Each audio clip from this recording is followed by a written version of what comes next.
All right, we are in the house. We're back. Make sure everything is up with the stream.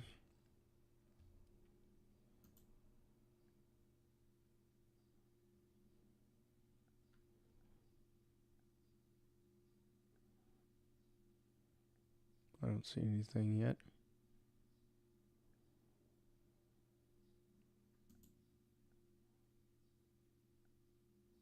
There we go. Cool. All right. We are up and running. How you doing today? This morning for me, maybe this evening for you, wherever you're at in the world. My name is Keith Hayden. I'm a novelist, and I like experimenting with different technologies, and right now that technology is AI. I'm sure you've heard of it.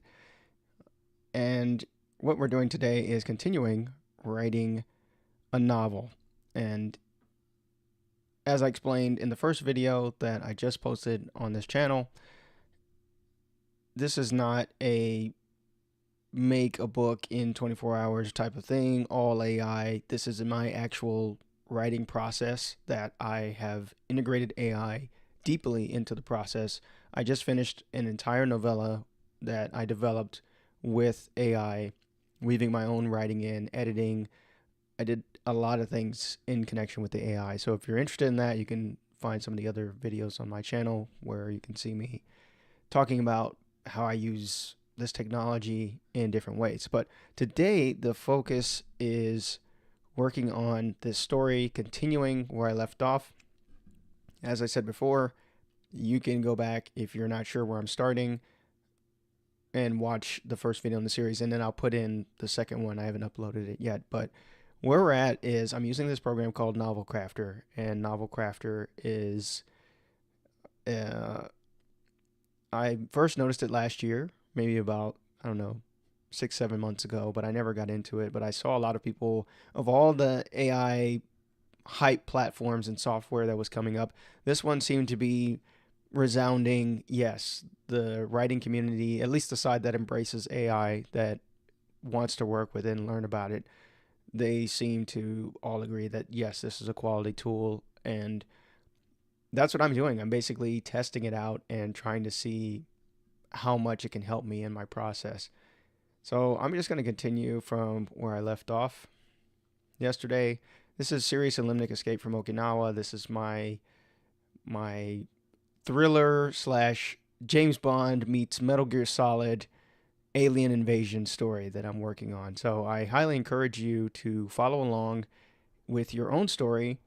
This is live, so let me know if you're in the chat. Let me know what you're working on. Let me just say hi, and yeah, I'm watching the chat to see if anybody shows up. Or if you're watching this after the fact, then obviously you can't do anything. But you can leave a comment, I guess. Let me know what you think. So yesterday, here's where we were at. I was in the chat, and okay, it looks like it saved my chat. So, okay. This is what we left off with. And I did, after I finished recording the second video, I did a little bit more tweaking with this because I wanted to make sure I added all the elements. And this is another thing that I didn't really mention in the second video, which I haven't posted yet, that it helps not to dump everything at once on the AI. Maybe you have all these notes and you just give it all to the AI. So what it's going to do is just kind of aggregate like what it thinks, just like if you were to blast another person with a lot of information, like how was your day? And then you start telling them everything. Well, my dog ran off and I got sick and my boss hates me. You know, you do all that and then all of a sudden they're not going to get everything. It's the same with the AI. So what I found is layering it kind of piece by piece, giving it, okay, now this is the main idea of the story. Then here's the outline. Here's some sub characters. Here's the main character, and so on and so forth. That's basically the process that I executed here to get this final version of the outline, which I'm really liking. This story, I decided in the first video, is going to have 3 main characters. The first main character is Li Ma. He is the primary character. He's the one that's going to be on the ground. He was actually an older character in my first novel, Sirius Limnic, and so we're going back. This is going to be the prequel where he's young. It's 40 years, about give or take 40 years before the events of the first novel. So this is him. He's kind of a rookie, but he's also very well trained. He's fresh out of training. I'm a military veteran myself, so I know that feeling when you're just pumped. You're ready to go. You're ready to execute the mission. You're ready to get the bad guys, whatever your job is. And that's where Li Ma is at in this story. Then we've got the Space Force investigator, which I'm really excited today to flesh out this character. I love character creation. It's one of my favorite parts of writing stories, just because I love people. This is one of the main reasons I became a novelist, is because I wanted to write about different people and learn about different people from different perspectives all over the world. I've traveled so much. I've studied different languages, and I just love being able to take just everybody. The world is so vast, and people think in such different ways, and I love exploring that in through fiction. You can only do that through fiction. So anyway, we'll get down to this. We got this U.S. Space Force investigator, and she or he, whoever it is, or they even, they are going to be investigating the case, but this story is going to be structured like a criminal case file. So there are going to be documents, there's going to be interviews, and the investigator is going to be living the invasion part on the ground, while Lee's part in the story is going to be told through these different accounts. He's going to have a journal. He's also going to be feeding information to the investigator. I don't think I'm going to have, maybe I'll have them meet. I don't know. I haven't decided against that. But anyway, so that's the second character. The third character is basically Li Ma's love interest, and the main Sirius Limnic series focuses on Lee's daughter, and so this is going to be the mom character that I don't want to really spoil what happens in the main book, but she's going to be a big part of course, the daughter coming into the world, but not in the way you think. So those are the three main characters. Then we've got a couple of elements here working here. We've got a ticking clock. I want this to be kind of like a thriller. Basically, China's invaded Okinawa, and it's going to be a countdown before there's like a global escalation to this conflict. So I live over here in Okinawa now. This is a plausible scenario. Of course, it's fiction, but who knows what's going to happen, right? But this is what I'm exploring in this book. And then the other big factor is we've got this villain in the form of an alien who's actually a manifestation of all the AI chats that humans have had, and then she kind of arises, and her name is Cease. I don't even know if I'm going to stick with that name. XES. I'm not sure. But yeah, Cease is going to be this antagonist character that I fleshed out a little bit yesterday. So I took all this and I put it into this is where I'm basically keeping track of everything, even though I suspect that Novelcrafter, I'm going to be able to keep track of everything in Novelcrafter, but I'm just so used to keeping track of everything in my own document, and I can show you, I can bring it over. I use Obsidian to keep track of all my projects. So this is basically, I do one whole long document with everything in it. So these are the AI prompts that I used yesterday, and here's the information about the alien, and that's that. Okay, so I feel like, to continue from where I left off yesterday, I feel like this is good. So my process is I outline fairly thoroughly, like I did now. I feel like this is good enough. This is a great starting point for what I've got here. So next thing I want to do is I want to see if I can put this into the planning section over here. And I've never done this before, so we're going to see how this works. So chapter 1, scene 1. What do I do here? Okay, we're just gonna bring this over. Just get a little organized here. Get my outline. Okay, Lee's perspectives. Actually, I want this to be chapter 1. I want to start with the Space Force investigator. So, Space Force investigator, case file entry, investigator's report, rising identified activities.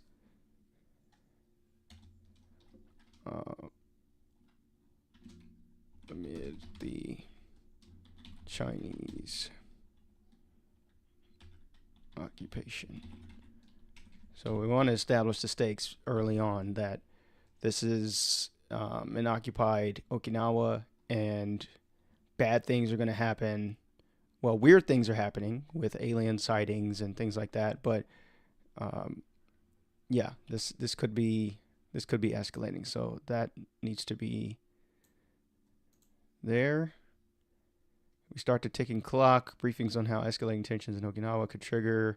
Okay, I like that. Early focus on political implications and tension between tech accelerationists and decelerationist. This is something that I really wanted to put in there because one of the elements of Serious and Limnic is having this political comment, well, not political comment, this technological commentary about technology. How is it working? How might it change us in ways we don't know? How might it change our society? Just kind of doing those types of what ifs. So I want to put that in there. And then introduction of the broader military intelligence landscape. Okay, that's okay. Actually, I'm going to take that out. The other parts will do this. So this will be chapter 1.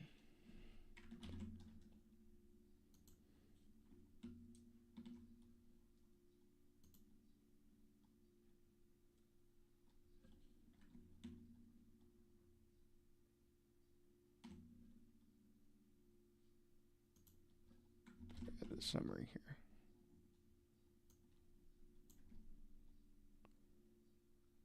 Okay. And oh, you can split these up into scenes. Okay. Let me just make these separate scenes then. New scene. And new scene.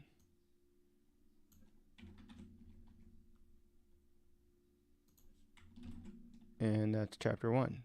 All right, next. Chapter 2. Let's look at Obsidian here. Chapter 2 will introduce Lee. Lee Ma's initial briefing, highlighting the potential, the political tensions. I don't want to start him out in a briefing. I really want to start him out like in the middle of the action.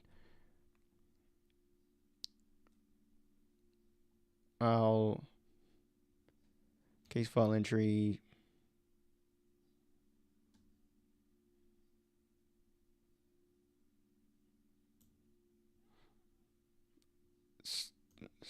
Because if this is going to be like a James Bond type thing, most Bond flicks and like Metal Gear Solid, if it's going to be action, we want to set that action tone pretty fast. We're already going to start out with just a tense atmosphere with the investigator, and then we need to go to Lee, and there needs to be action from the jump. So let's Lima in a high octane action sequence. I don't know exactly what he's going to be doing, but it's going to be some type of chase. It needs to be something. Another aspect I want to put into this novel is it really needs to be very Okinawan. And if you've never been here to Okinawa, it's pretty distinct from the rest of Japan, and that's one of the reasons why I love it. But there's things that are very unique to here down in Okinawa, and so I want to make sure that I get an element in there. So in a high octane sequence, in a high action sequence, the result highlight the political tension. Lee is informed that each day China holds Okinawa increases the risk of global conflict. Lee discovers that each day. And then we introduce the aspect of the cybernetic implant that he has, and I was going to write neat explanation for this, but yeah, I'll write that. Need for this later. Initial clues pointing to an alien. Okay, yeah, I like that. Drop in the first breadcrumb about the alien conspiracy.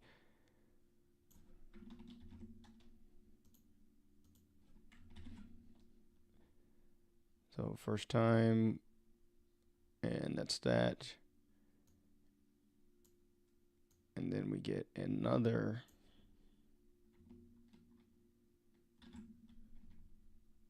scene right here. And that's chapter 2. What does this do? Copy all pros, export act. Okay, no, we don't need that right now. All right, chapter 3. Let's go back here. Okay, this is where we introduce Sharla Kinjo, translated statement from Sharla Kinjo recounting early sightings in Ishigaki. I like that. Okay, we get our first glimpse on another island and her life post-invasion. Good. I'm just going to write it in Japanese. Nihongo de. So this will be in Japanese.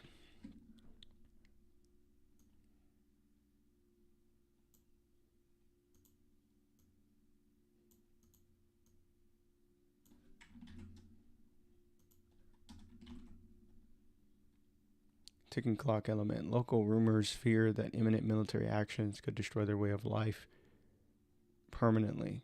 Description of the emotional and psychological impact of alien occupation we're not going to bring in the aliens yet. Chinese occupation in local community. First encounter with Li Ma and initial mistrust, planting seeds for future development. I like that. Okay, that's a good chapter.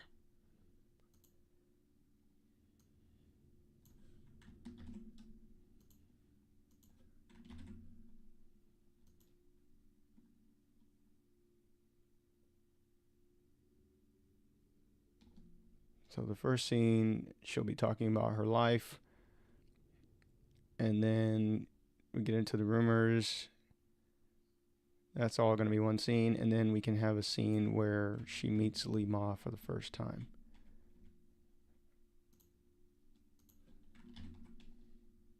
Probably have to add a little bit more to that, but that's fine for now. All right, chapter 4. Let's see what's going on here.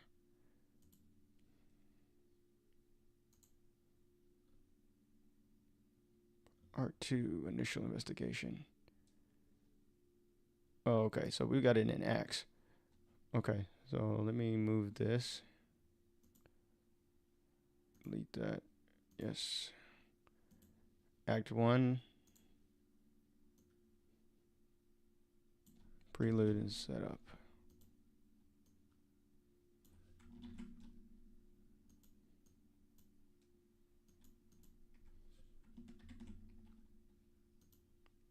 All right, next, add act.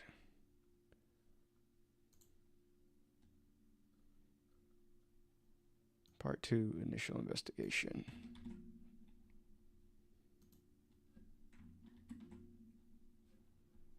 Might get a new chapter in here.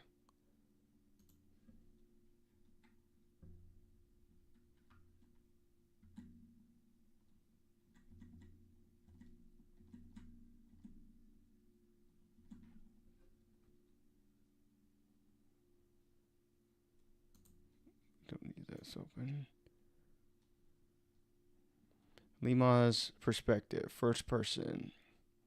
Audio recording of Lee detailing findings on Ishigaki. Lee discovers evidence that the alien occupation may be a prelude to a larger, that the Chinese occupation may be prelude to a larger invasion, increasing the urgency of his mission. Lee's discreet investigation reveals alien technology interwoven with human advances, introduction of secondary characters depicting their interactions with contrasting. Okay, well, we've already introduced Charla, so we don't need that.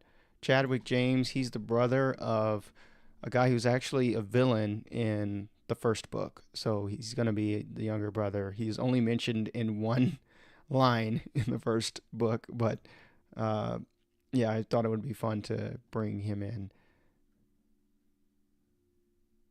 And let's bring Lee over.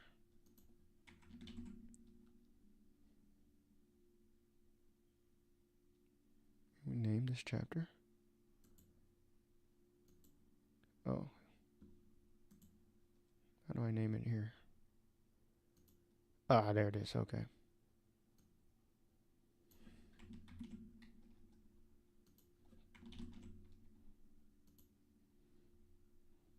Fix the rest of these.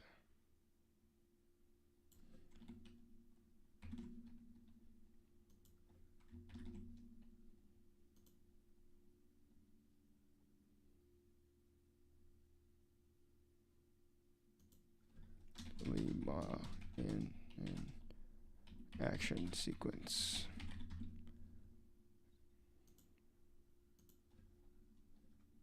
And then U.S. Space Force investigator.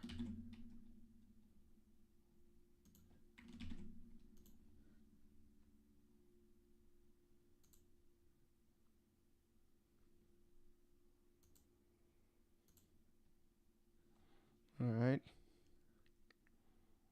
If you're just arriving to the stream, just say what's up in the chat. Welcome, welcome. I'm just outlining this novel based on my notes. Then we get the Space Force investigator's perspective, investigators' meta-analysis of tech fragments and interviews from Miyako. Okay, so they go to Miyako. Analyst predictions indicate that if the situation isn't contained within the next 72 hours, a full-scale war between the U.S. and China is inevitable. I like that introduction of Colonel Dusty Mathers providing critical intelligence and guidance, cross-referencing findings with international data leading to potential breakthrough. Okay, this seems like kind of a boring chapter. I mean, this is just an idea. We'll definitely have to have something more interesting happen in here, but it's okay. It's one of those. I think the chapters with the investigator are going to be a little bit slower. Those are going to be like the equivalent of the exploration parts in a video game. That's how I kind of think of my stories, like a video game. So yeah, there's got to be more conflict here. Analyst predictions indicate that if blah blah blah, and then we get Dusty Mathers. So we'll split this up into another scene. And then here, audio recording. He's got to encounter something on Ishigaki. Discrete investigation.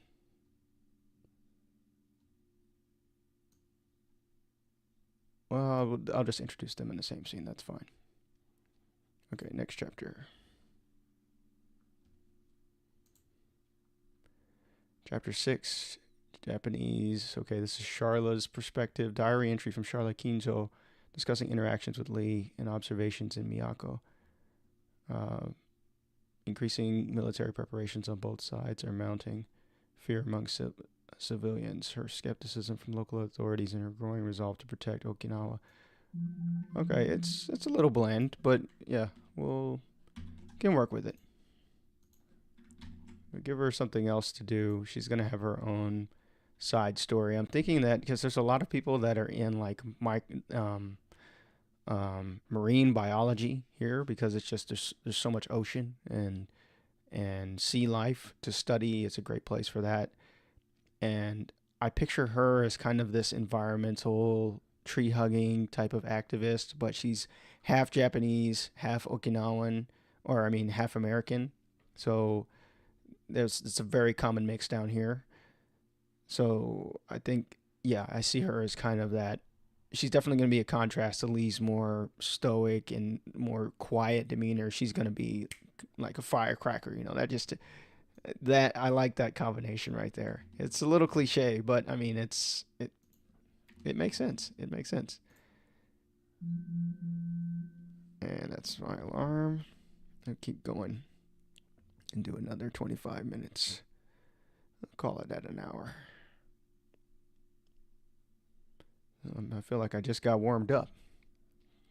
I'm finally getting in the groove. Okay, where are we at next? Encounter with C operatives. Yes.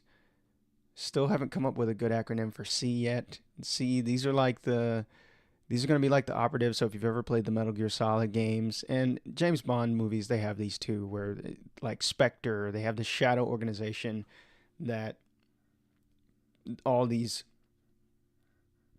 people work for. But I like the analogy in Metal Gear Solid better because they all have kind of these powers and they're just kind of just superhuman, but then they all have these really compelling backstories that are very interesting to watch. So that's what I've come up with here.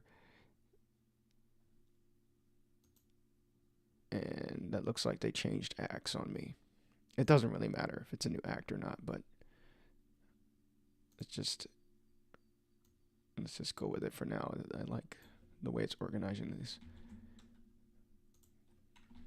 Okay, so we get to see operatives. We'll come up with a name for them later.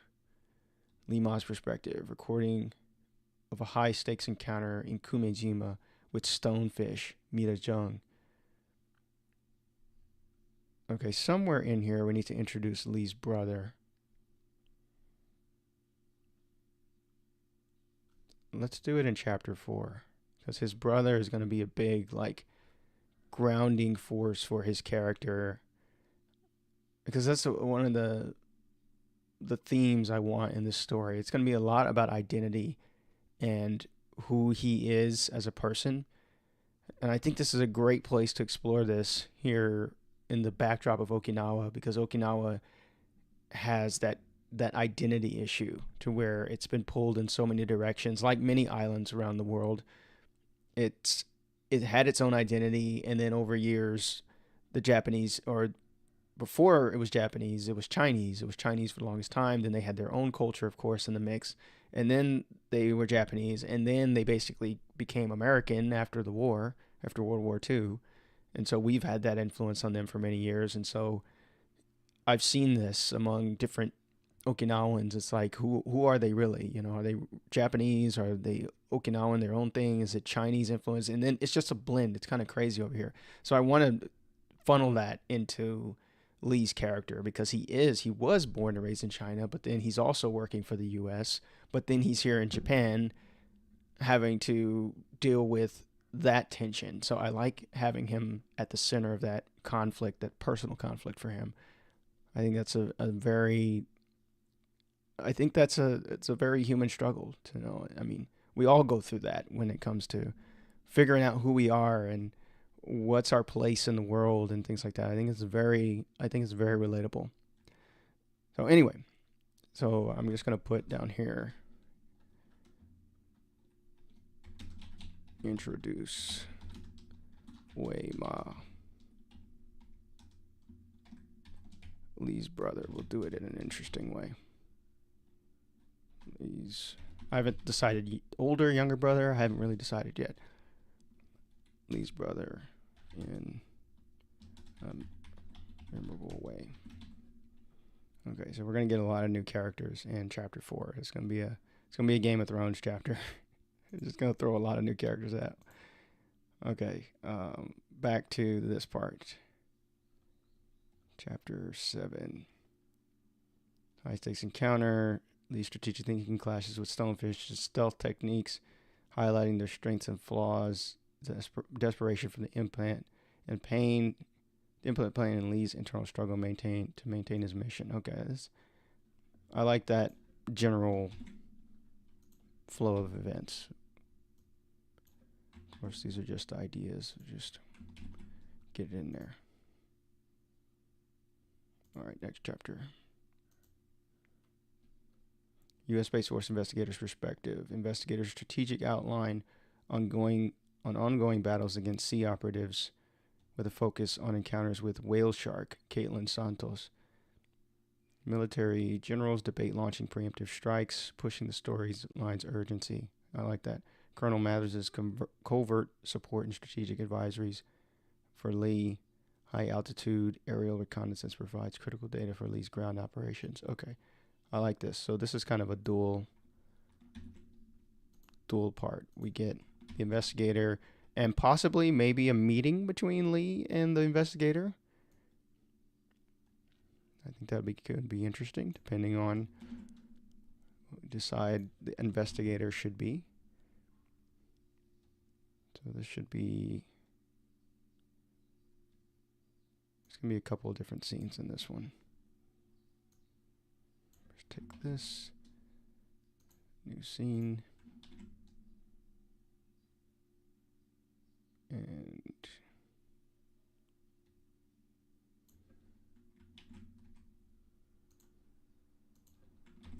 there.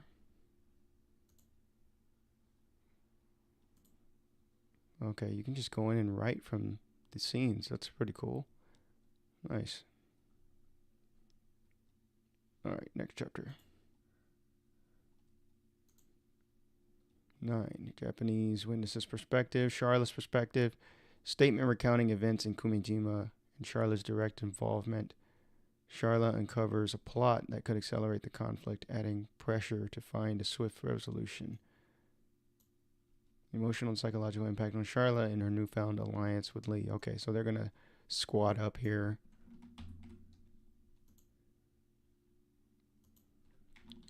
I know, I can tell this outline is going to need to be changed. It's going to need to be extended because there's already things that I don't see in here that the AI generated. And I'm like, hey, where's that at? I told you to put that in and you didn't put it in.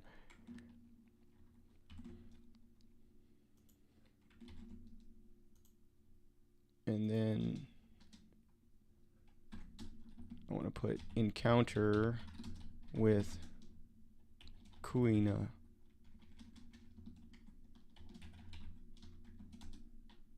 With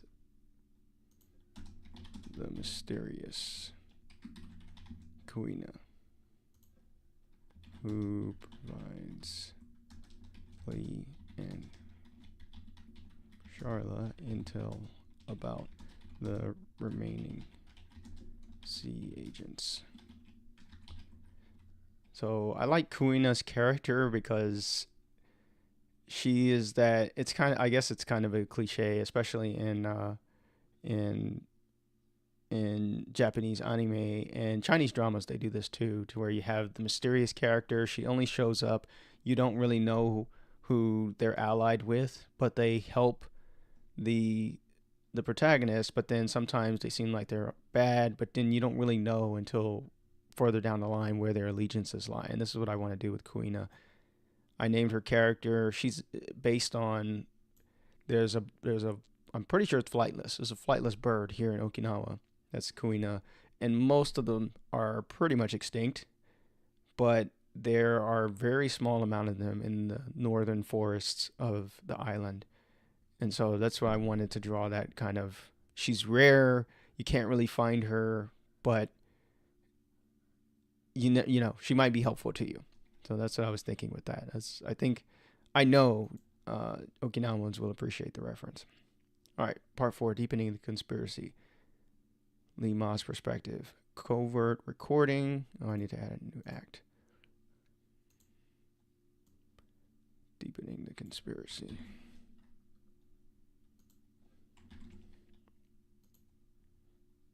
Chapter 10.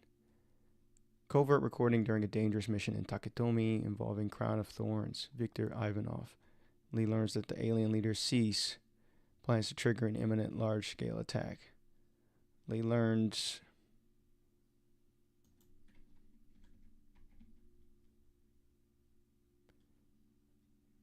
So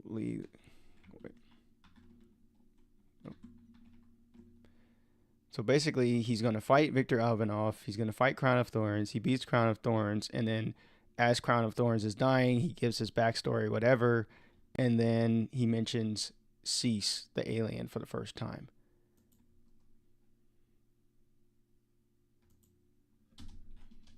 After he's defeated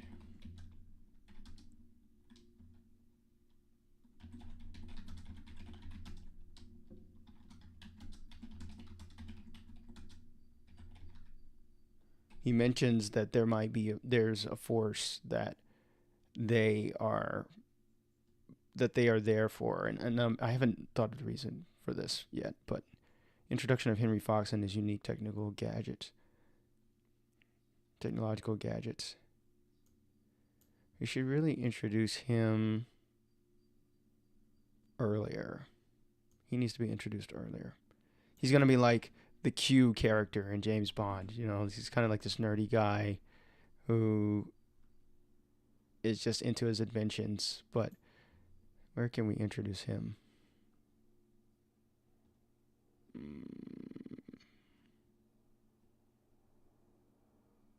Chapter 4 is way too many characters getting introduced. How about we introduce him here in Chapter 5? The Space Force investigator links up with him, and then they tell him, hey, you need to support Lee in the field. And then he goes to support Lee. Or he contacts Lee via the radio or whatever.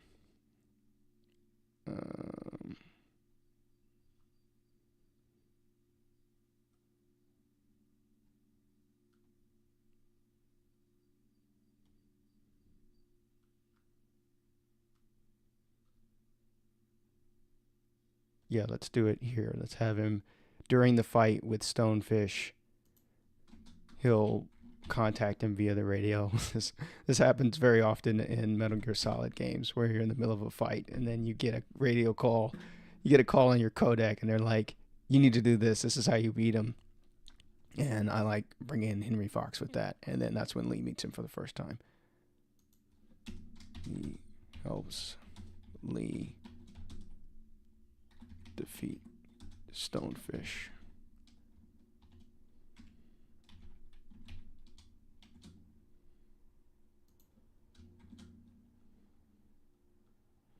All right, next, chapter 10. All right, we were done with this.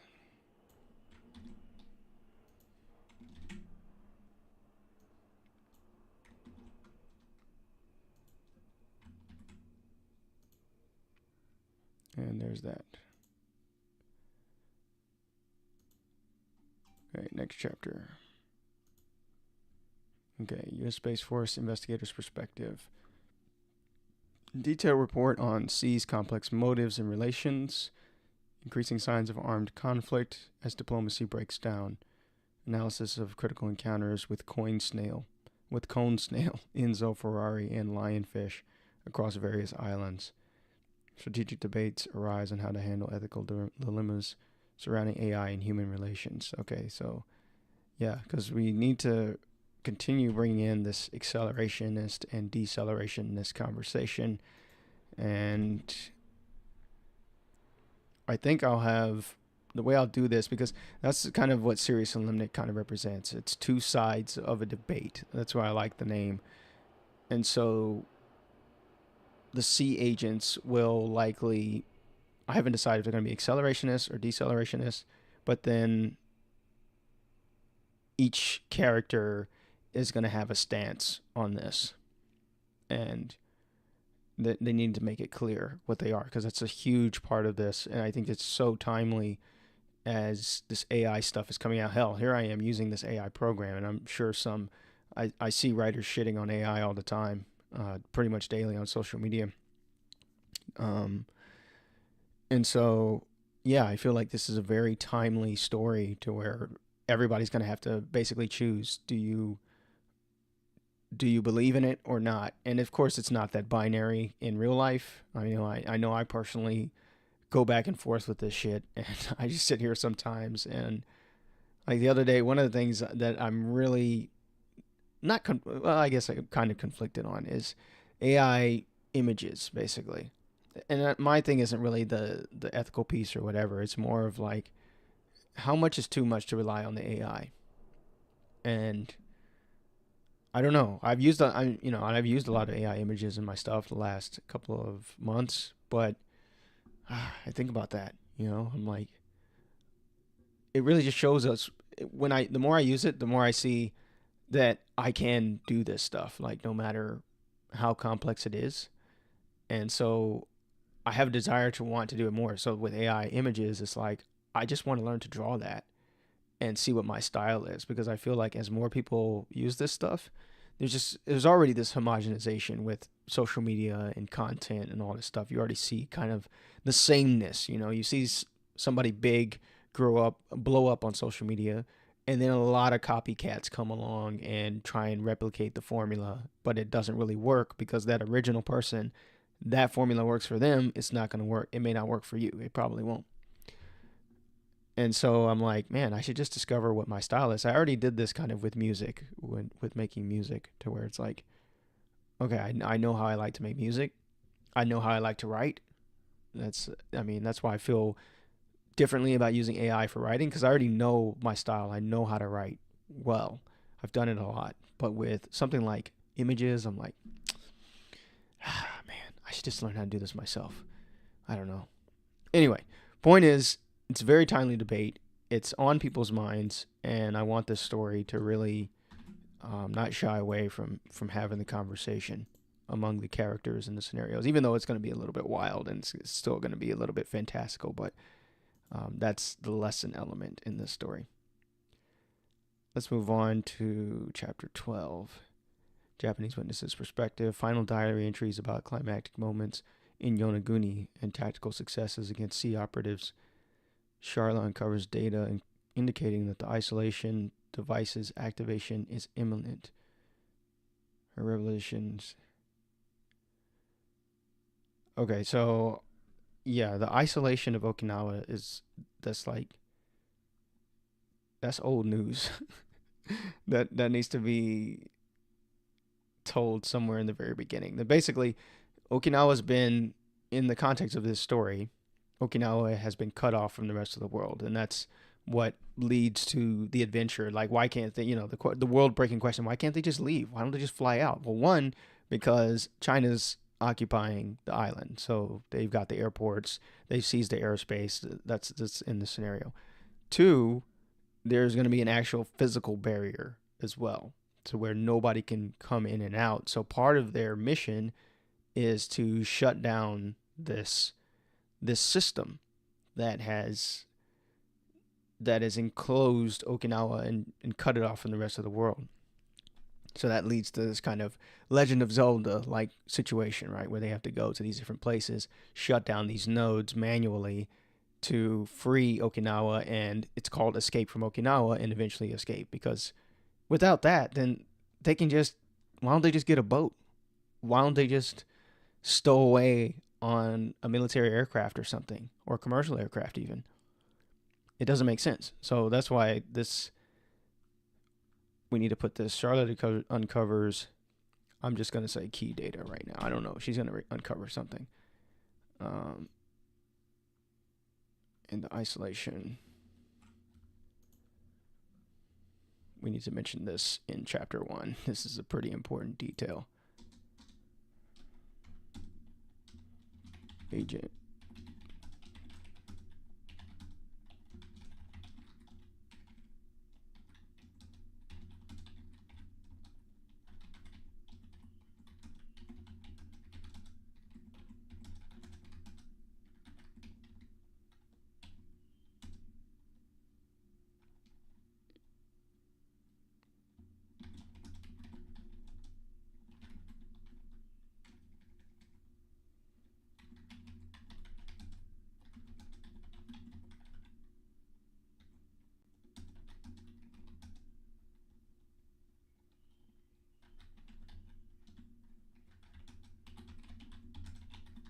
Okay, so Agent talks about how Okinawa has been isolated. Basically, they're going to be like, we're trapped. We're stuck here. We can't leave.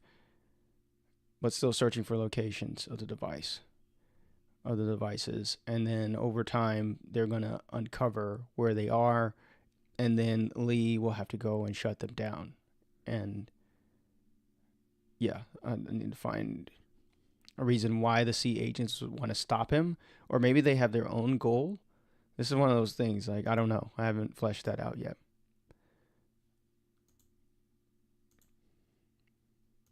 All right. Key data. about the C agents. Okay, well, this chapter is pretty thin. Definitely gonna have to fill this one up, put some meat on the bones. It's pretty, yeah, not much happening here. That's okay. We can add more to it later. All right, next. Climax and Confrontation, Part 5.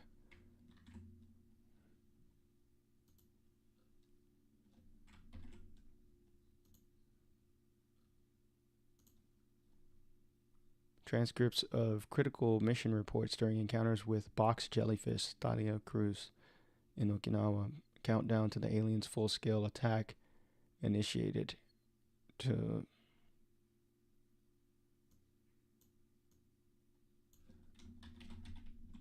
China's full-scale attack. High-stakes infiltration alongside Unikim's intelligence report.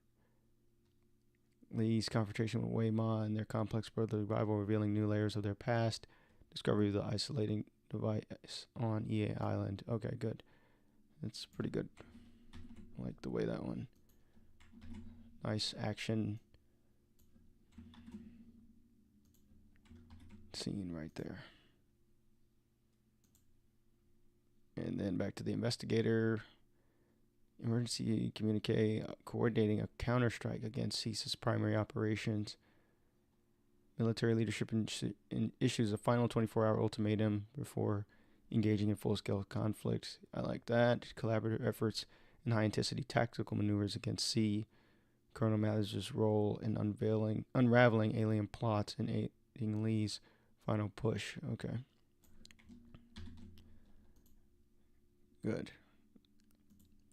It's a nice, steady escalation here.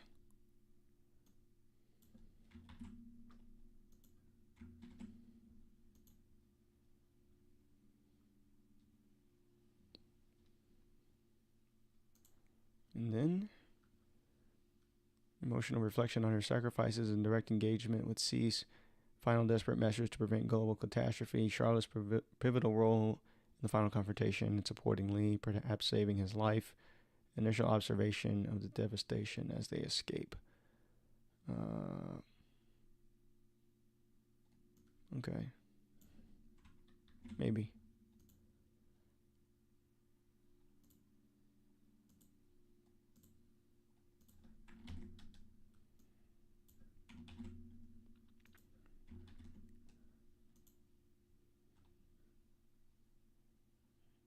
Next. Resolution and aftermath. Lee's perspective. Closure. Reports, debriefs, outcomes, respectful mention of Charlotte Kinzo's heroism. New data suggests alien consciousness persists within the AI networks.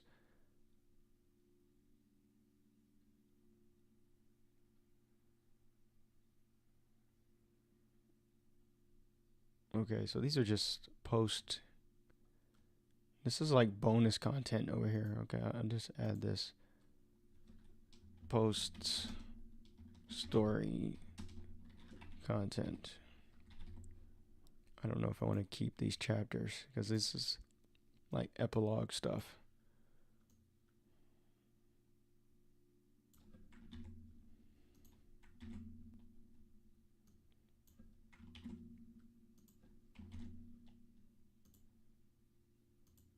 Let's put epilogue.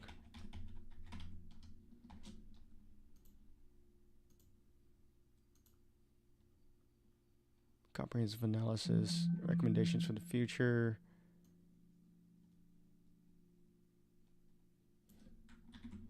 Okay, this is another.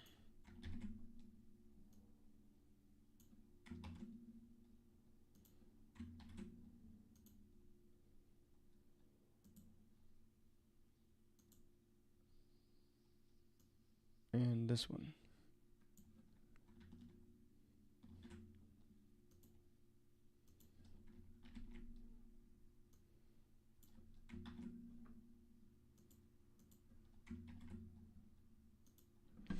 Okay.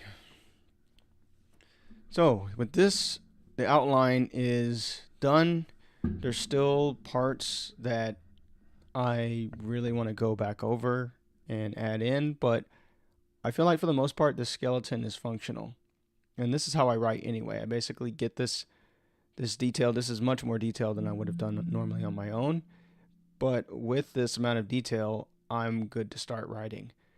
And so the plan is in the next one of these, I don't know if I'm going to do it as a live stream or if I'm just going to record it, but the plan is to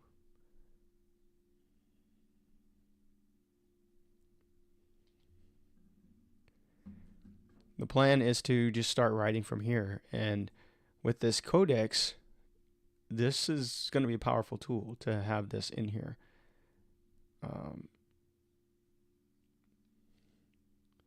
Yeah, I like this. Okay, I'm going to take a quick break and then I'm going to come back and I'm going to start writing. So hopefully if you are wanting to write and you're following along, hopefully you've liked what you've seen and it's helped you get some ideas about how you can structure your own story and use this AI tool to help you do it faster, because I already like the way it's organized. I like it makes sense. It makes sense to me how it's organized. Okay, I'm going to take a quick break and then I will come back.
Hello, and we are back with working on this novel. So in the first part, if you're just joining, welcome to the stream. Or if you're watching this after the fact, welcome to the video. And what I did in the first part, in the last hour, let me turn my thing back on, was really some heavy outlining. And now the outlining is more or less complete. Now I'd like to see, first before I move on, I want to see, can I export this whole thing?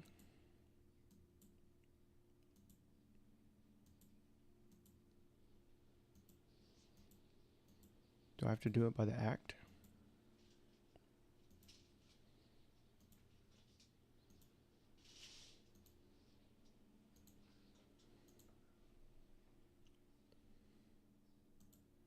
Let's see, what are these? Matrix outline. What's matrix?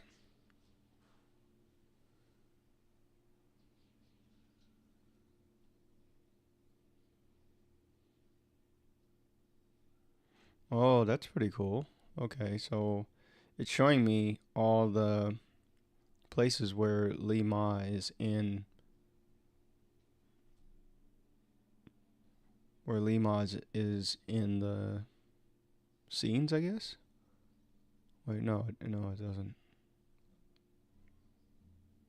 Okay, maybe I'm getting it wrong. I don't know.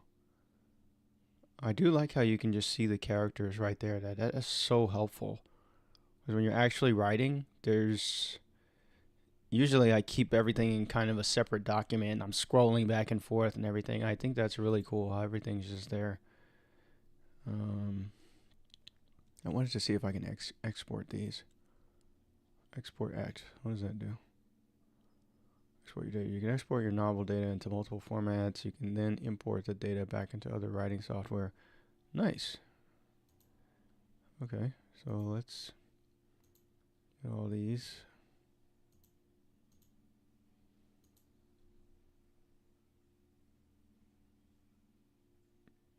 Include act titles. Oh, nice. You can have it go straight to act. Okay, Markdown or Word. Let's try Markdown, actually.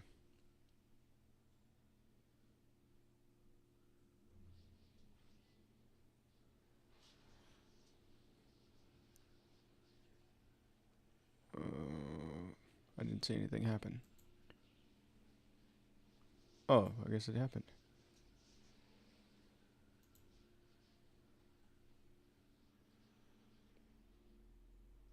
Okay, let me see if I can. So if it's Markdown, I should be able to put it in Obsidian.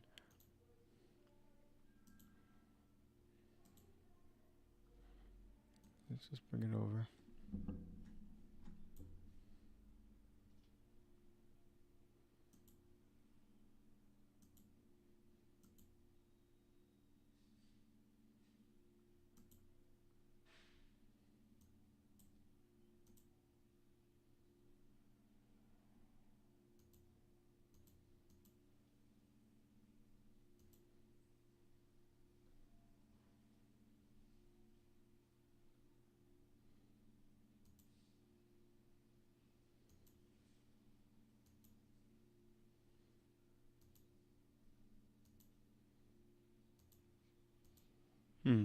How come the scenes didn't come out?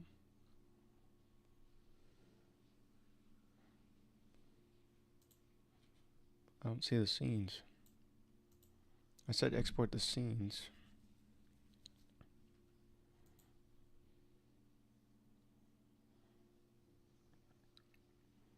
Let me see.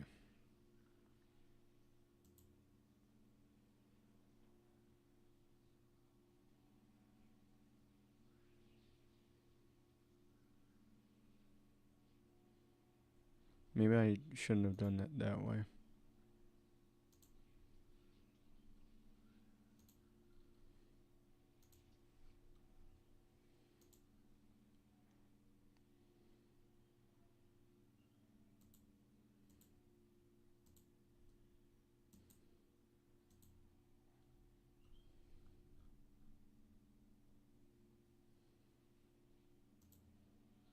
Export act.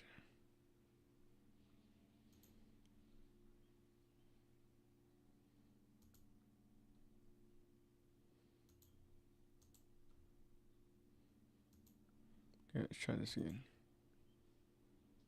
Markdown.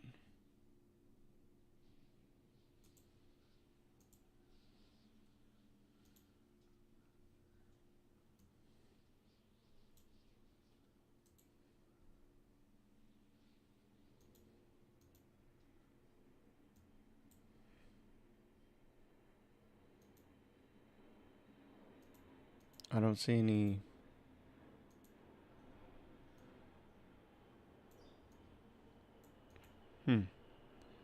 Okay, that's not working. Alright, let's just try doing this export as Word doc. Let's see if that works.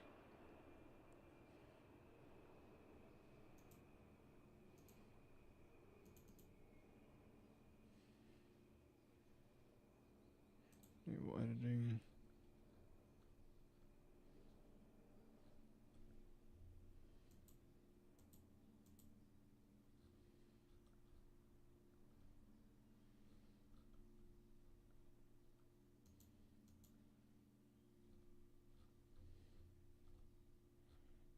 Okay, something's up with the export feature. It's not working. I highlighted all of the scenes, but it's not coming out. Okay, that's fine. I'll deal with it later. Okay, let's move on.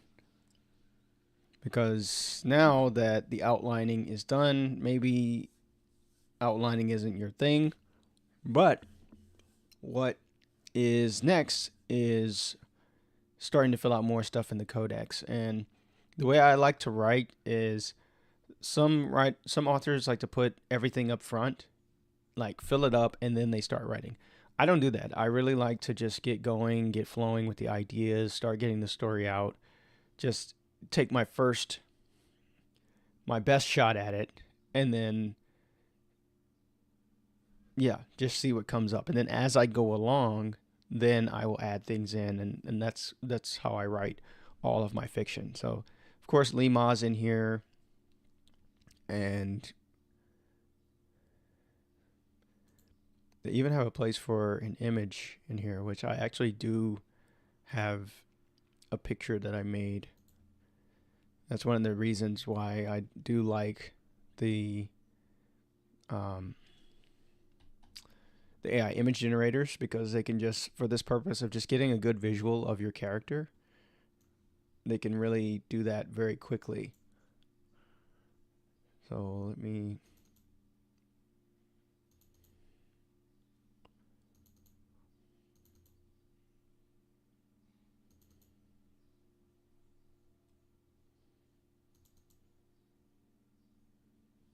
All right, and here's Lee right here.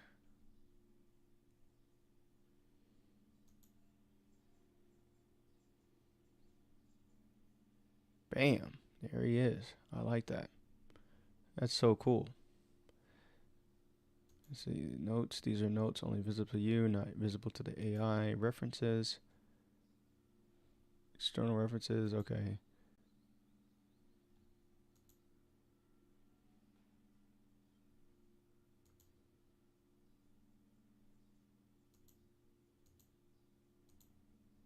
Okay, so let's flesh out, let's get to one of my favorite parts of this process, which is making characters.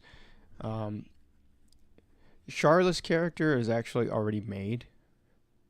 Like I said, she is the mother of Jinhua, who is one of the main characters throughout the entire Serious Olympic series. Not in this one, obviously, because this one is a prequel, but pretty important stuff. So with... where is Charlotte's character? It's in my notes. Okay, my old notes.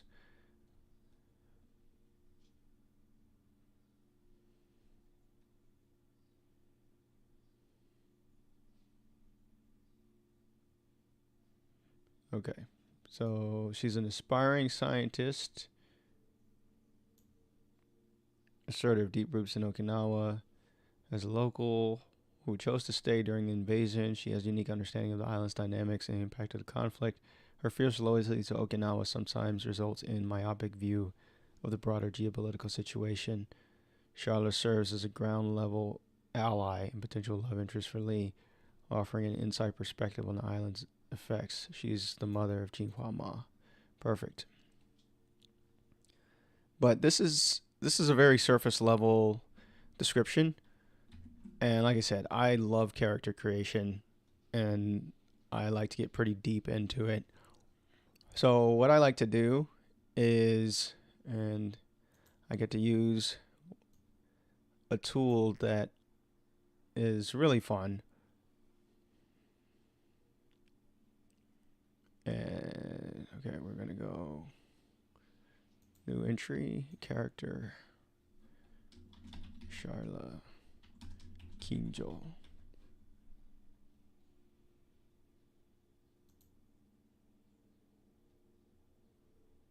Nickname.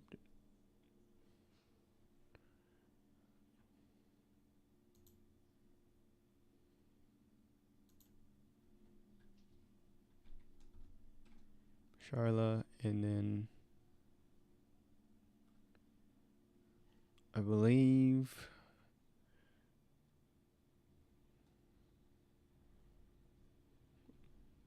okay, I want to pull up ChatGPT here because I want to get the characters right for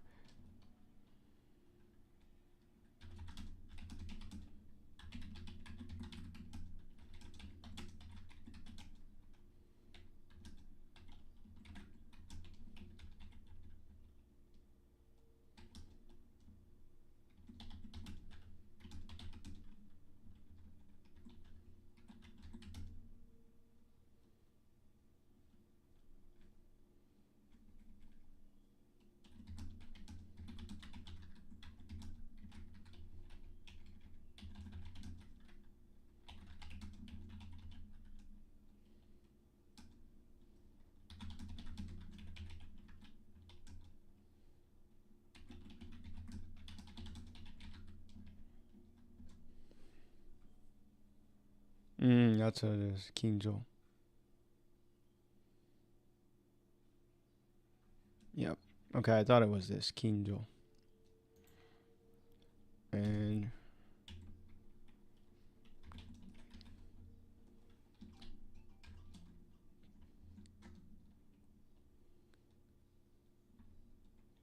Kinjo-san.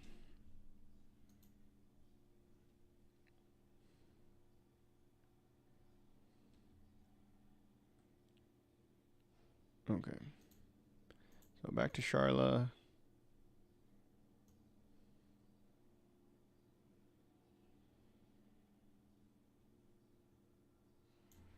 Assertive and outspoken.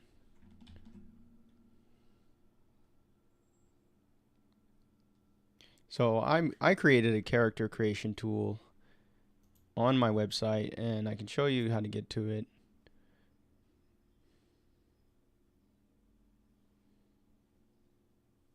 So if you go to my website, keithhayden.net, then you just go to write a book and create a story. And it'll pull this up. And I created this myself. Here, in fact, I was just tweaking it before I went live today. Here's the code base for it. This is not AI. This is all the code. This is all lists and arrays.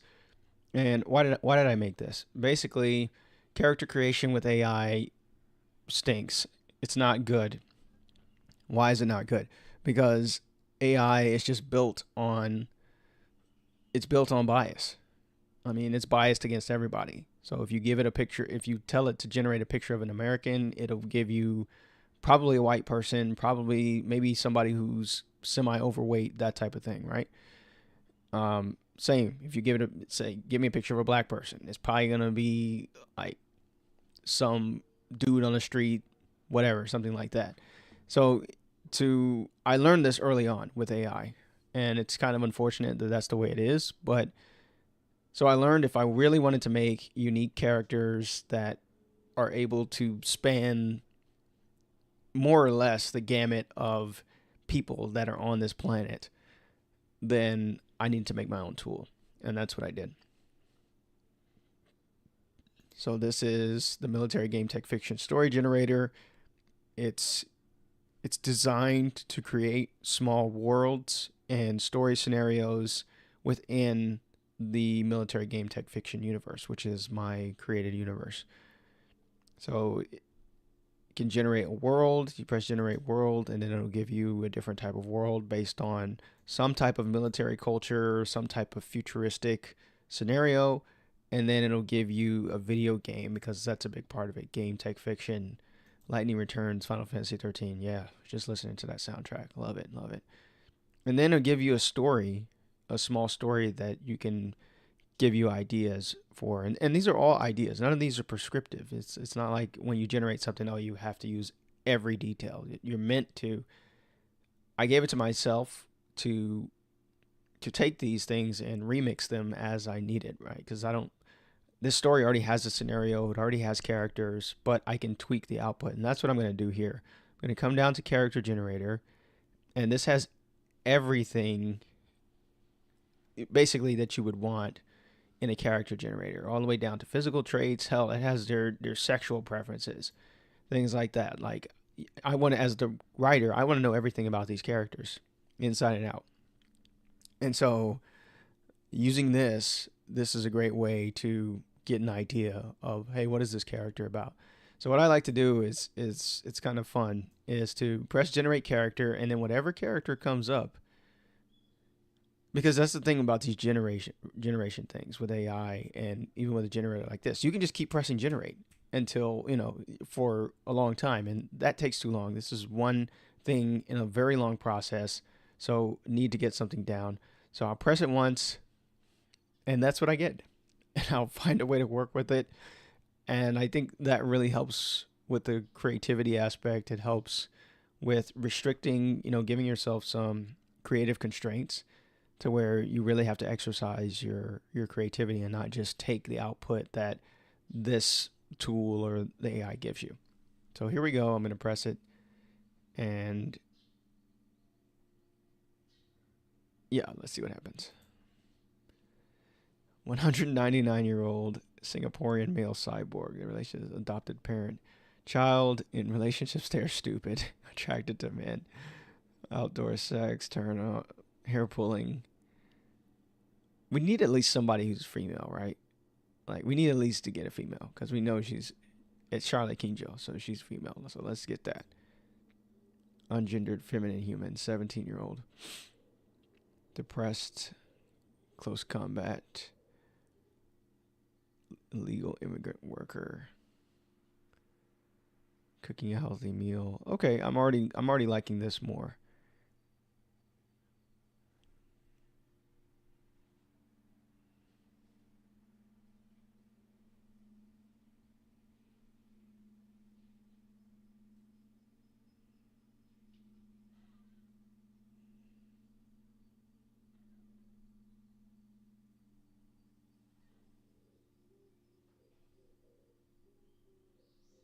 Greatest fear is disfigurement. Personal motivation, humility. Reformist.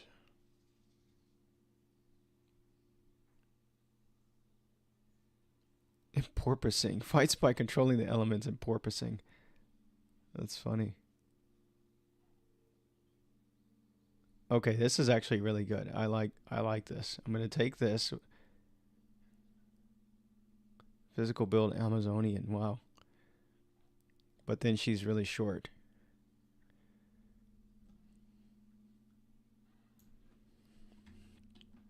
And then I'm going to adjust the parameters to fit. So I'm going to actually put this in Obsidian.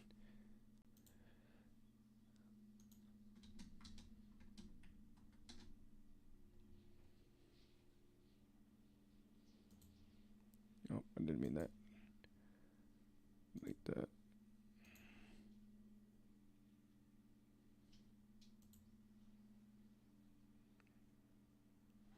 How do I make a new canvas? There it is. I just learned about this canvas feature.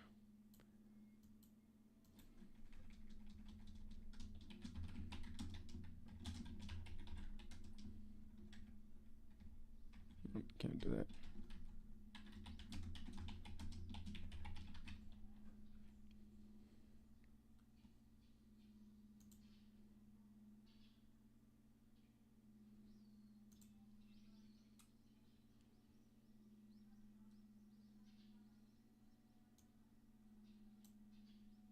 And I can drag this node in.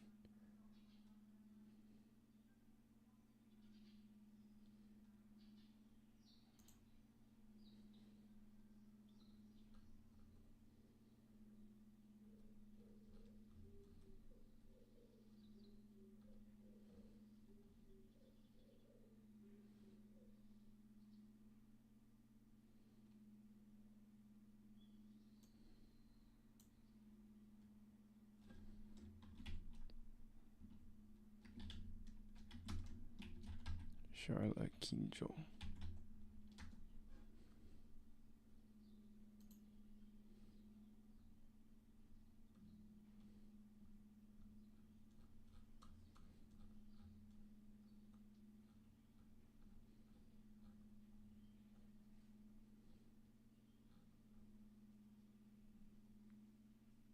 Oh, it's in the other one. That's right. Okay.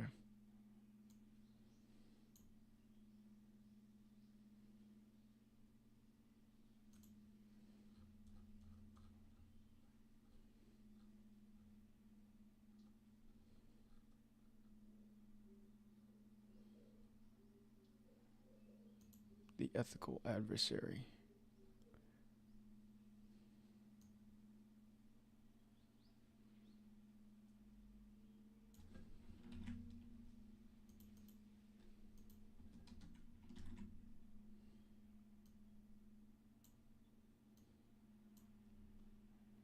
Okay, nice.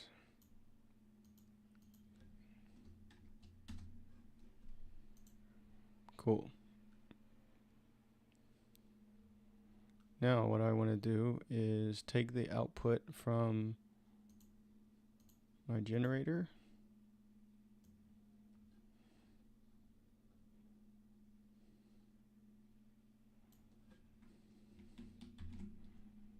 And we're going to put this in here. More details.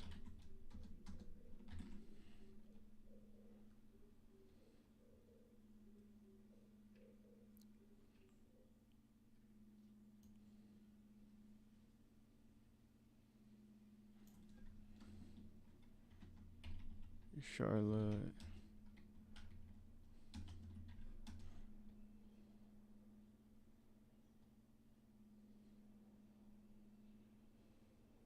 The relationship status is carpool partners. That's funny.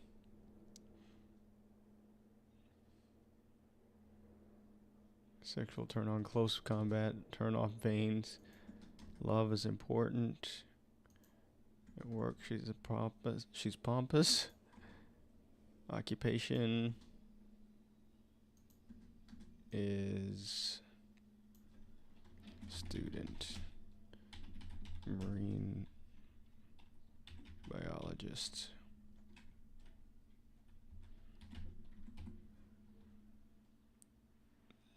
In society, she's nonchalant. I like that.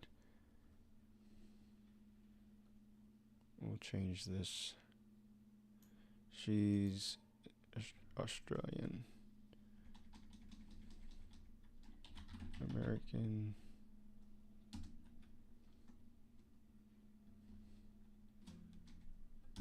Japanese.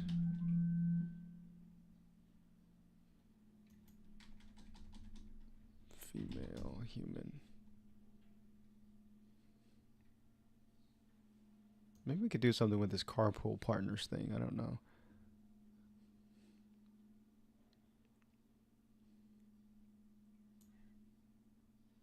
No, I don't like that.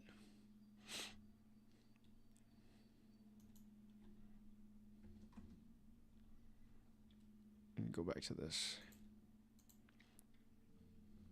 Now that I have it copied, I don't need this anymore. Let's get a good single and cynical. That fits better.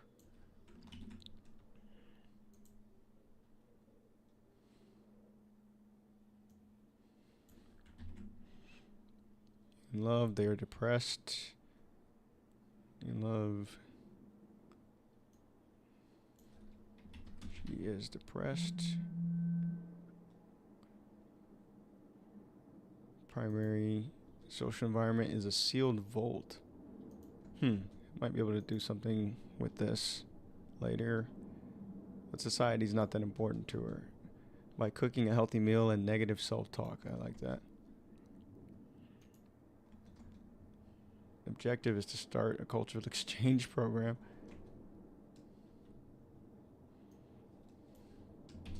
Her objective is to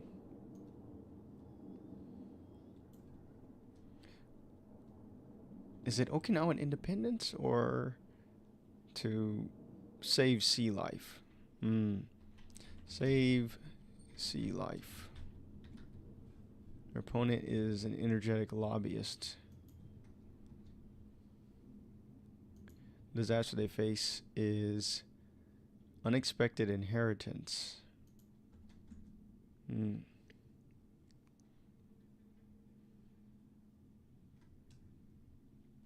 Okay, maybe we can work with this. We might be able to work with that. Prioritize society over everything. I'm gonna have to take this out. I don't like that stat. Resident element patina. What the hell is that?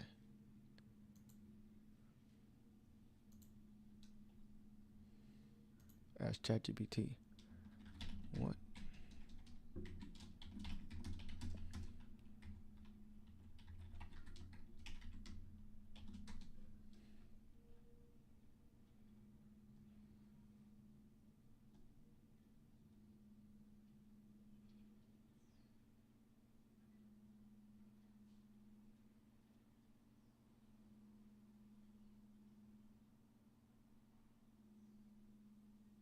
Oh, okay. It's some type of material or something. Okay. I just didn't know what it was. Okay. It's not an important stat, so it doesn't matter. Their name is classic. Okay, we don't need the name stat here because she already has a name. Body level is 10. She a 10. Amazonian indigo layered hair. What does layered hair look like? I can't picture it. I like indigo though. Extremely pale, almost white. It doesn't really make sense for here in Okinawa. Let's get another.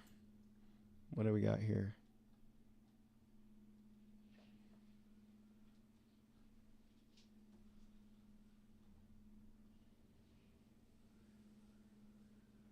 Skin very pale. Nope, it doesn't work.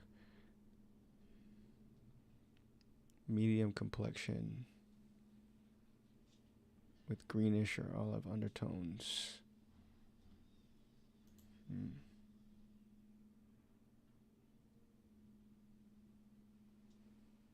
Light to medium.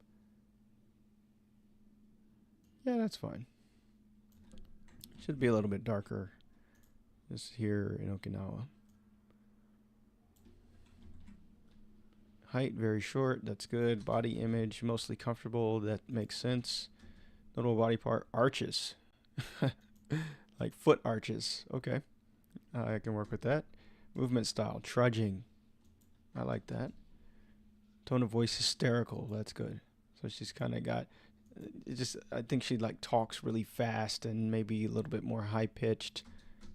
Language type accessible. Okay, just regular language. Language secondary country language. So it makes sense that she should speak English because everybody speaks English here, and she's also has American parents. She also speaks Japanese. And then maybe she speaks some Ryukyu dialect, which is the dialect of the Okinawan old Ryukyu kingdom. Ryukyuan dialect.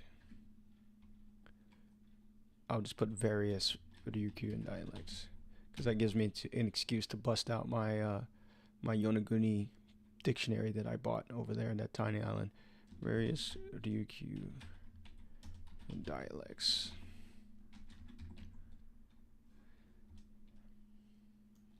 Special skill, chocolate molding. Okay, I like that. Clothing style, scalloped. I don't know what that means. Scalloped clothing. What is it? What does it mean?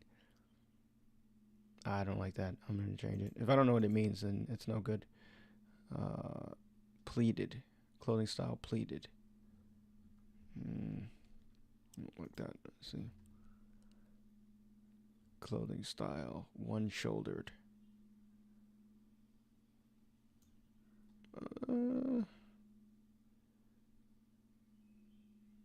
I almost got a picture of like a one-shouldered dress or something, but it just doesn't make sense. Clothing style. Extravagant.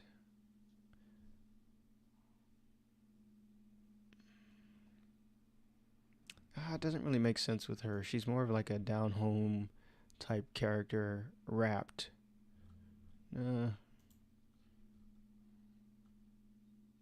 Cowl-necked. Where did I get some of these descriptions? I have no idea. Structured. Nautical. Like Navy? Nautical? Like she's wearing like sailor uniforms? That actually might be... That would make sense because they actually do wear that type of stuff, but it's more for kids. It's more for like school uniforms.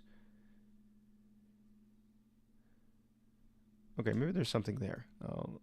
I could almost picture that. Maybe we can run with that. Nautical. Family, workplace, aversion. This is just so silly. These are so random. Arctic cave in Timor-Leste. Okay, that's obviously doesn't make sense.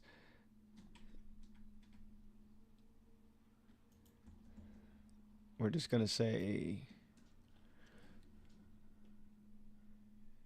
Let's pick one part of the island.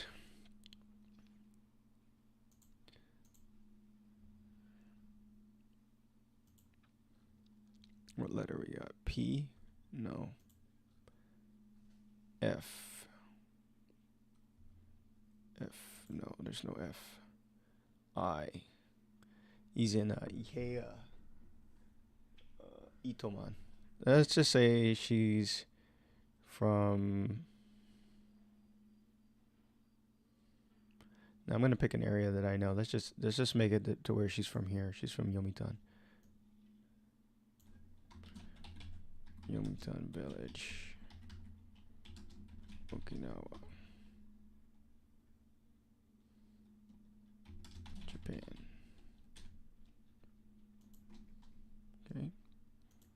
Family birth order. Middle child of 8 children. Wow. Oof. Okay. Mother status deceased. Natural causes. She feels fear about it. Okay. So maybe the mother died under some unnatural circumstances. A lot of ghost stories here. That could make sense. Father status alive but distant. They feel repugnance about it. Okay. I like that. That's definitely usable. Overall life satisfaction is unhappy. Okay, mental health, well adjusted, physical health, exceptionally healthy. That makes sense. She's younger. And she's wealthy for some reason. Well, it does go back to where she got some type of inheritance. So maybe the mother had some money. I like that. And maybe she feels a little weird about it. Okay, that makes sense. Psychographic. Yes, drowning. Oh, okay. Man, I like that. That's very interesting. She had a drowning incident at 14. That totally makes sense here in Okinawa. And they feel fury about it. So maybe she was forced to try and do something in the water. She didn't want to do it. And because of that, she almost drowned. And now she's super afraid of the water, of swimming in the water. But she can do other things in the water. I like that. That is perfect. Greatest fear, disfigurement. That's fine. Personal motivation, humility. Okay, I like that. Reformist. That fits perfectly. Character strength, integrity. Yes. Weakness, deceitfulness. Okay, that's good. I sabotaged a teammate's career because I was jealous of their success. I actually like that. Okay, character fighting style. An innovative fighting style that totally makes sense with her. She fights with a dagger.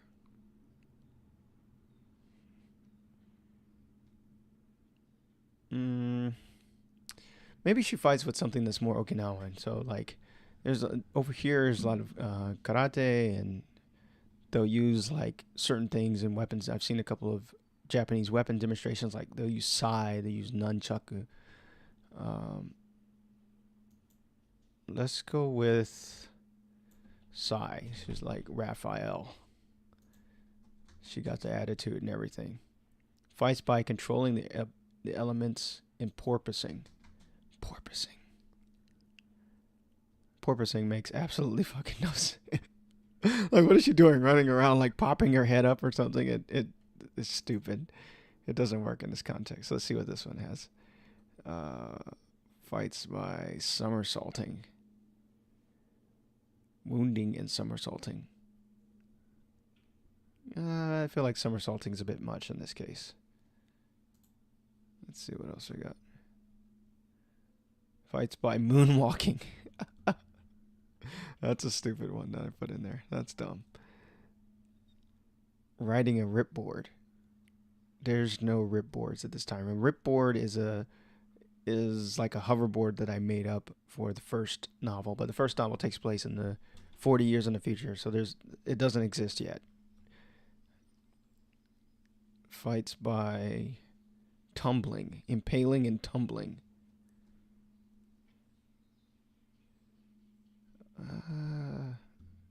I don't see her doing that. Ghosting, suffocating and ghosting. Oh man, these are so dumb. Why did I do this?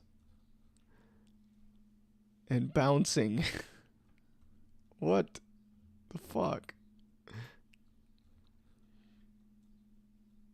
Wakeboarding. Oh, that's even worse. Swinging on a combat fan. I like misdirecting though, but swinging on a combat fan, it makes no sense. It's dumb. Let's see. Bounding. She's not using firearms. These make no sense. Riding a giant robot arm. Nah. She doesn't seem like the type to do that. Quantum leaping. No, there's no supernatural stuff here. Let's see. Moonwalking again. What the fuck? Why? Riding a penny farthing bicycle. What the fuck? Why did I put... Ugh. I need to go back and change this parameter. These suck. Ghosting again. Okay, I'm just gonna say she fights by stabbing. Yeah, these are ridiculous. I'm just gonna say she fights by controlling the elements and stabbing.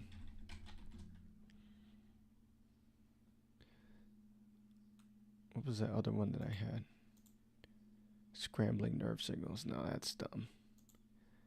Okay, character archetype, the mentor.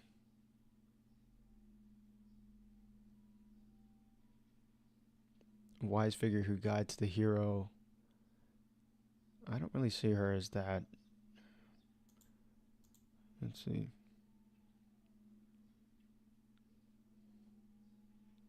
I do like her sub archetype, but her mega archetype I don't like.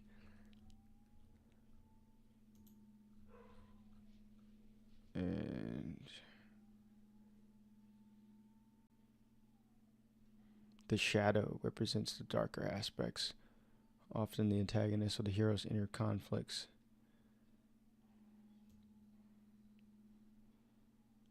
I think that might work, actually.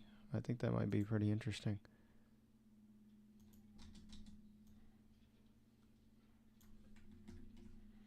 All right.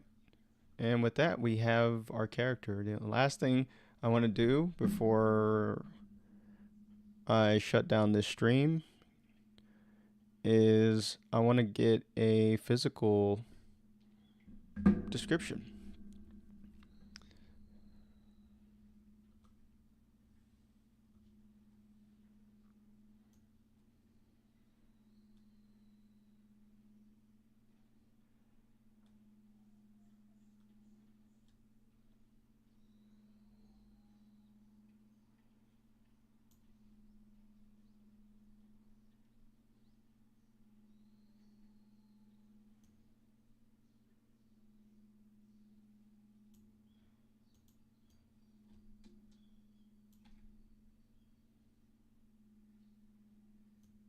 Charlotte is a Japanese American intrepid female human. So let's do physical description.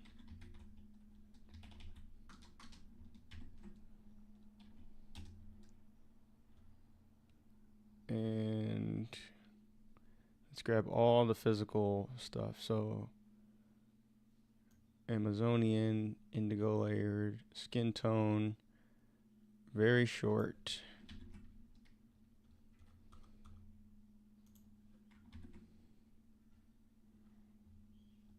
And what else?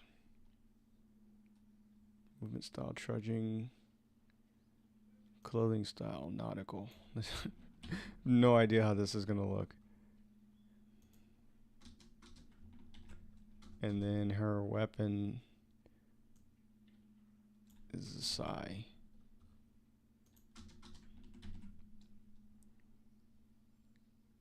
Okay, I think that's good enough. Now, one thing I like to do is, because maybe you've seen a lot more AI images around, and they definitely have a distinctive look, like the base level AI images, which I don't like at all, and I think I'm just tired of seeing them because I've seen so many of them in the last several months. But I do something different to get unique outputs, and it has been helpful. First of all, let me move this over to Novelcrafter.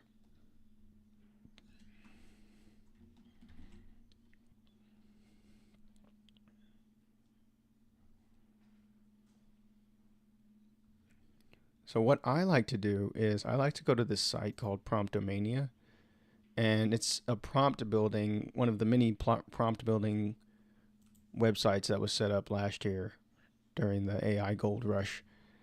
But what it allows you to do is to actually let me do this first.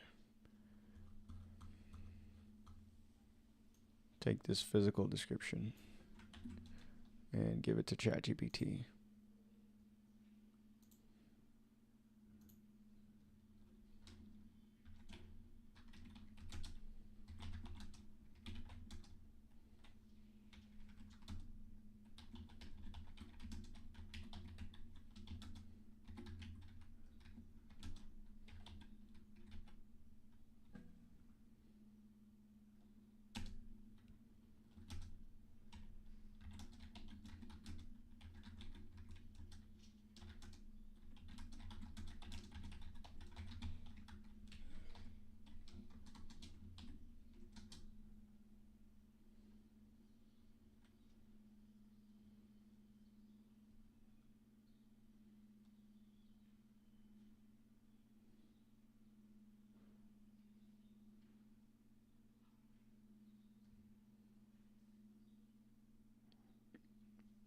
Okay, not bad.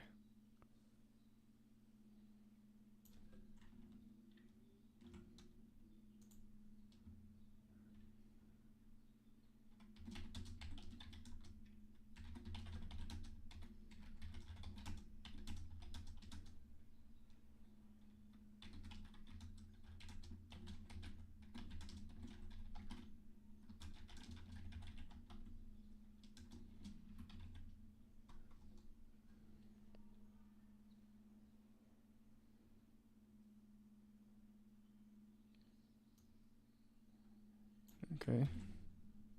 So now with that, we have an image prompt. Image prompt.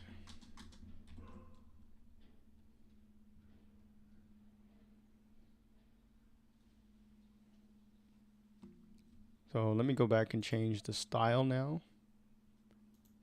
And I just like to just basically randomly select what these parameters are going to be. So let's do this right now.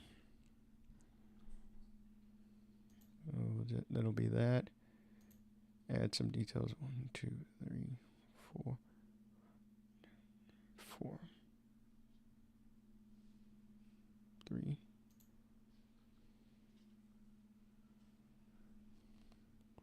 2.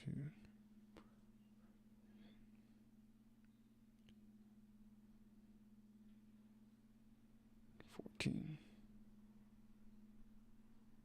14.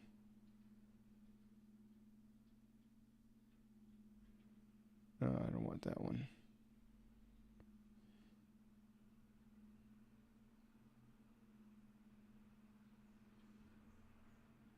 Okay, up beta.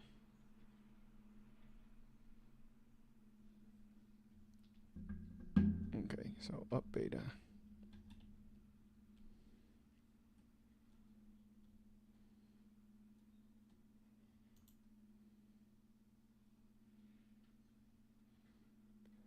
Okay, so let's go over to Midjourney.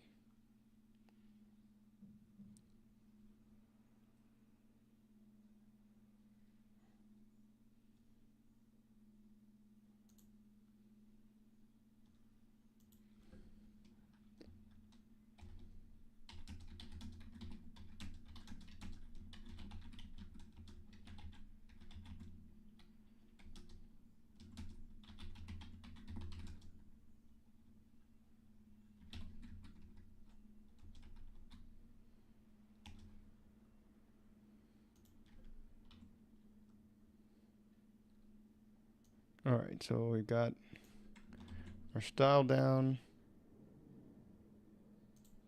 And let's hit Midjourney. And see what we get.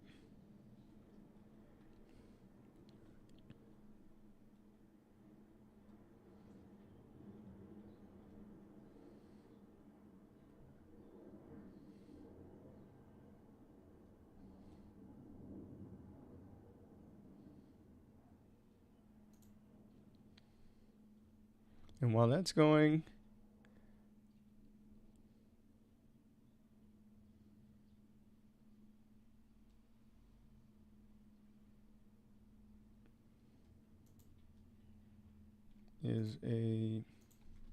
how old is she? So Lee is 25, 26.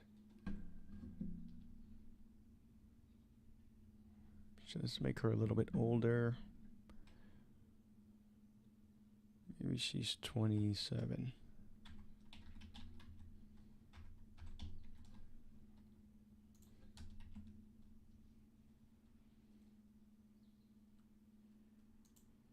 Okay, let's see what we got with Midjourney.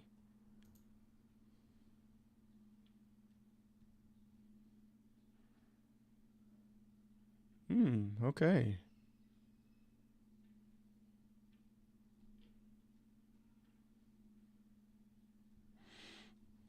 It looks like she's stabbed through here. I don't see size. They got swords. And this reminds me of Chrono Cross.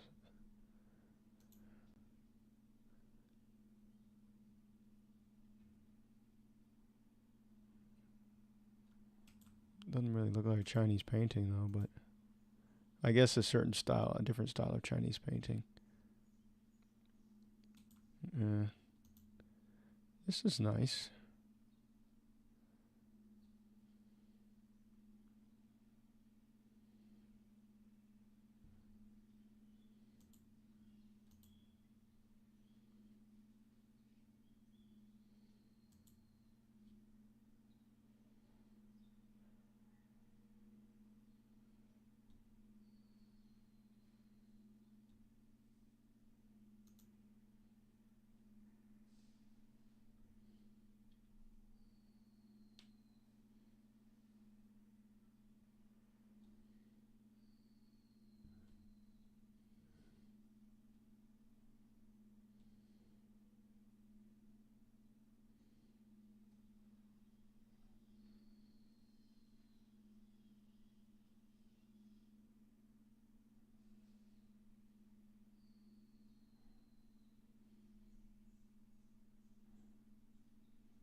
Okay.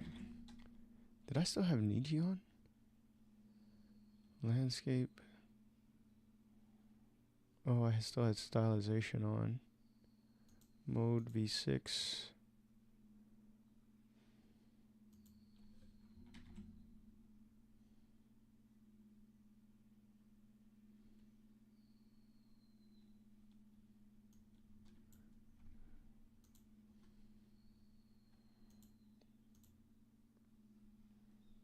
How do I see the whole prompt? Oh, there it is. Okay.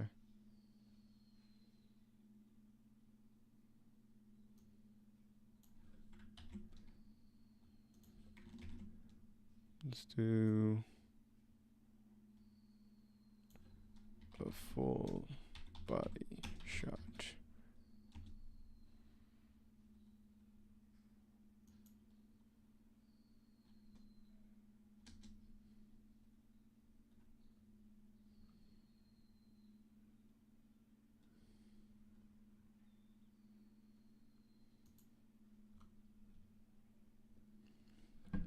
And we'll see what we come up with here.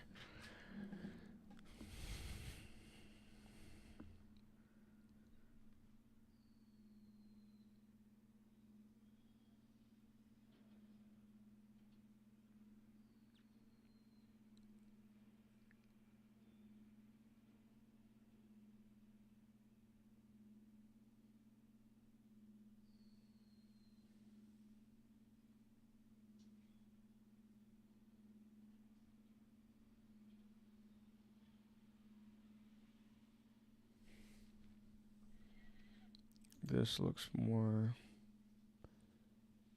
What is this weapon that she has?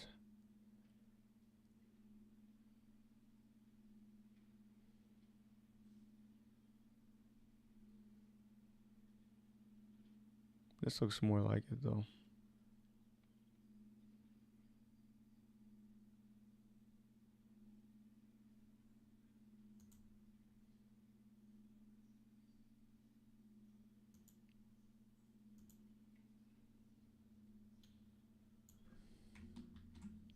I want to see... This is the problem when you get into Midjourney. It's just you get really close enough, and you're like, it's just so close. So this is what makes me want to just be like, man, if I could only just draw this on my own. You get close enough, but then it's just like stuff be weird.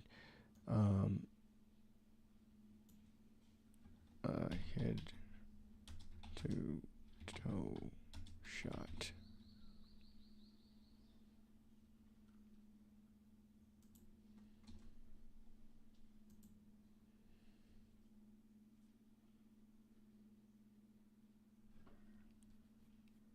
They keep giving her sword, and I don't want a sword. I want size. But these aren't bad, actually. They got the more or less the look that I was envisioning. What did she have, like water bottles here or something? What is going on here? That don't make no sense.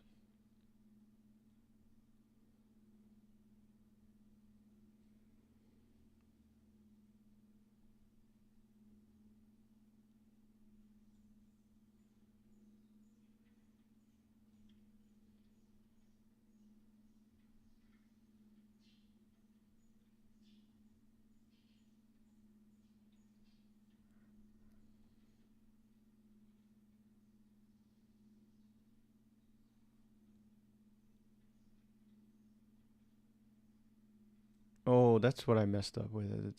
The style was Chinese oil painting. Let me see. Chinese oil painting. A Chinese oil painting.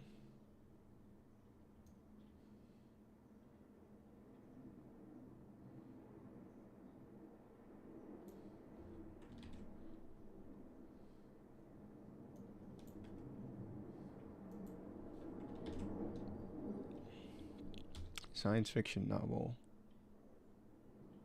I head to toe shot.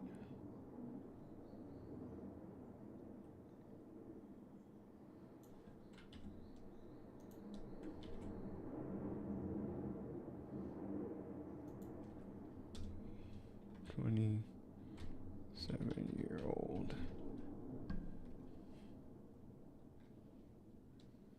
with Amazonian build.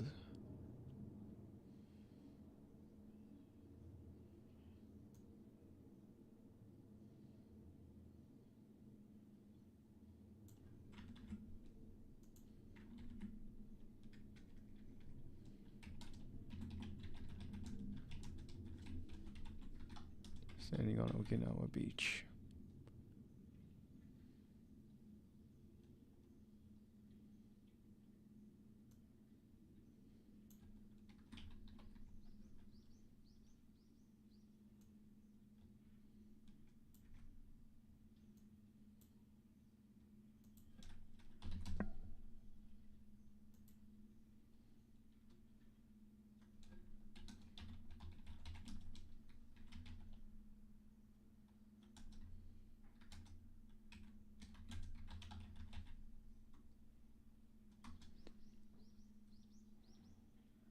All right, let's see what happens with that.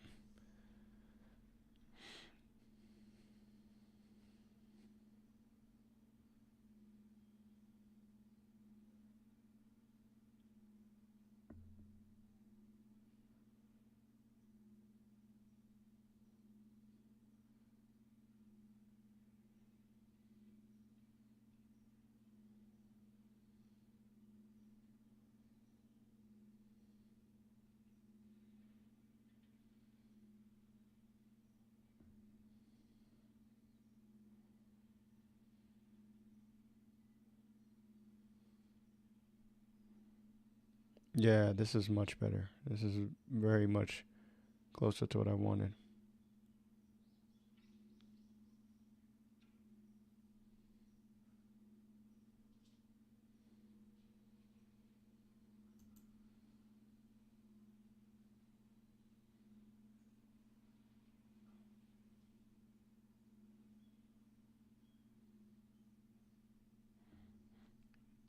Let's see if I can get her in like casual clothes, not in this fantasy get up. I want her to look like regular.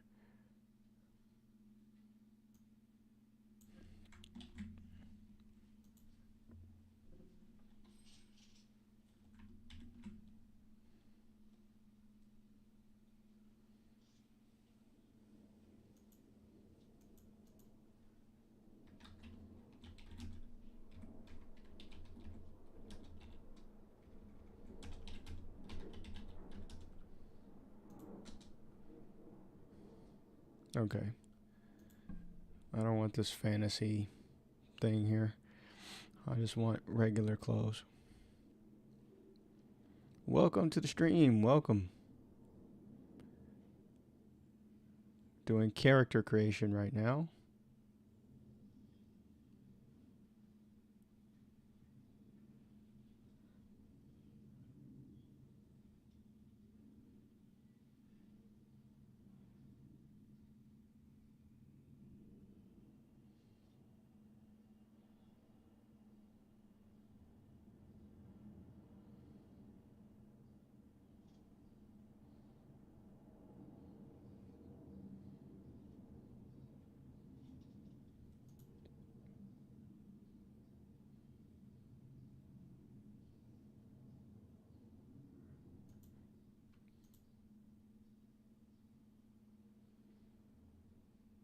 What is this monster in the background? What the fuck? This is actually really good. That is very good. I think this is it. Yeah. That's the one.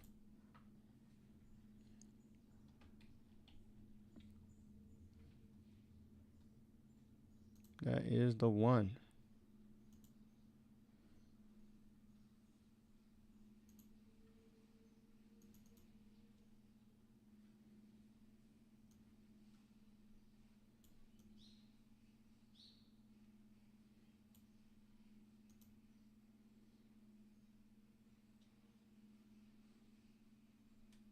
Perfect.